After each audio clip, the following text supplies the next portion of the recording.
How many of you here are dog lovers? Cat lovers? I'm just joking. Just joking. Here's man's best friend, and the lady said, happens every time. He died, passed away in 2008 from an unknown type of disease. But I would like for you to imagine for a second if someone killed your dog.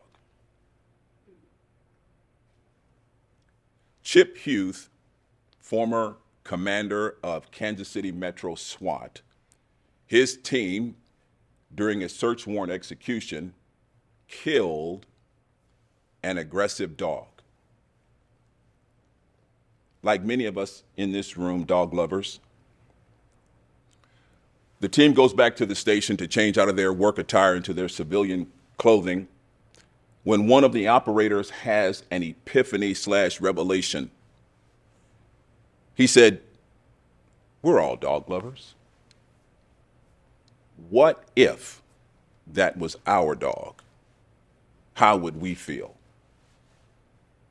That was the first of two mind-shifting revelations for myself, paradigms for myself, that impacted me in a profound way as a hostage negotiator and a conflict coach.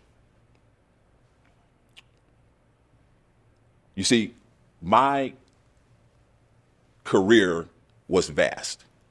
I was a gang investigator. I was a hostage negotiator, a conflict coach, and those were my specializations.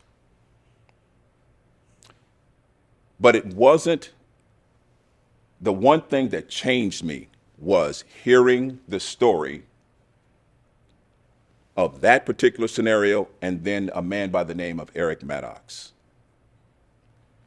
For those of you who don't know, Eric Maddox was a member of the Defense Intelligence Agency. He was then assigned to be a part of the U.S. military stationed in Iraq. Eric, he was absolutely, positively instrumental in the capture of Saddam Hussein. Thus my title, Saddam, a Dog, and Empathy. Empathy is the linchpin in crisis negotiation. I want you to imagine this night when the capture of Saddam Hussein takes place. When I heard Eric's story, I knew that was the linchpin. It was the second of the two that changed me as a person. My communication improved, my information acquisition improved. Everything changed about the way I conducted myself as a hostage negotiator and a conflict coach. The author, Chip Conley, said, empathy is the key that unlocks understanding and connection. Now, here's your scenario. He's barricaded himself with a mother and her 6-year-old son. SWAT, tactical, whichever title you want to use, they're on scene. They're waiting to make entry, but they can't because they can't see the child and they do not have a good visual on the suspect. It is at this point someone like myself, my team, or teams like ours, we get the call. Understand, hostage negotiating, crisis negotiation, that is a team of people. It's not one individual, it's a team of people. And although I might be the primary, the person on the phone, talking to the other person, it is a team of us. Everything that has happened to me prior to my arrival to this scenario, it is nowhere in my mind. It is nowhere in our operations center. We are focused because you see, our primary responsibility It is to the victims. If he comes out, that's a bonus. We are trying to bring about a peaceful resolution. Now, I am so locked into this scenario. By the way,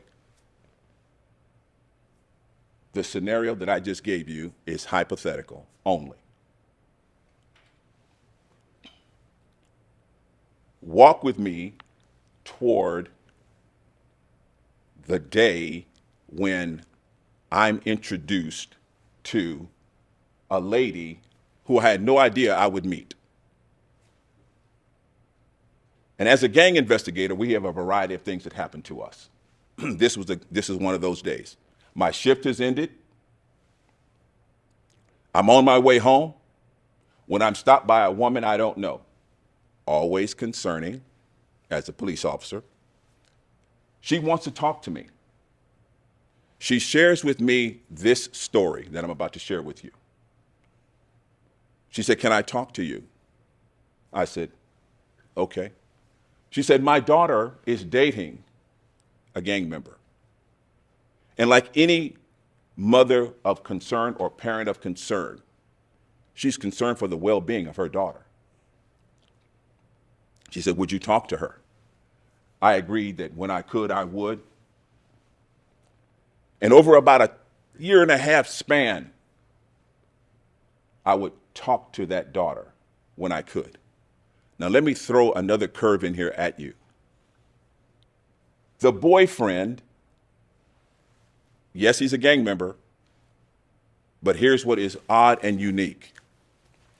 He is the rival gang of his father's gang. This has the potential to be a problem. It would be much like Pittsburgh Steelers, Baltimore Ravens, or Dallas Cowboys versus everybody else. Just joking again. But this young man joined the gang purposefully because his father was in prison at the time of this conversation and this story. He joined his father's rival. I want to fast forward to another 1.5 years. I'm on my way to lunch. The restaurant door opens, and it's a young lady whom I don't recognize. "Do you remember me?" "Nope, sure don't, sorry." And again, when these kind of scenarios happen, it's always concerning for me. "I don't remember him, sorry." She remembered my name, et cetera, et cetera. She said, "I'm so-and-so." There was no way I was believing that was her because of the transformation that I was looking at. She was absolutely striking. You see, when I first met her, she looked like a female Hispanic gang member when her ethnicity is she's Caucasian. But I was astonished at what happened. In that brief moment in time, she shared with me that she's back on the honor roll. She's going to graduate. She was planning to become a probation officer. I'm like, wow. You see, when I met the mother, I became to the mother what Josephine Billings said.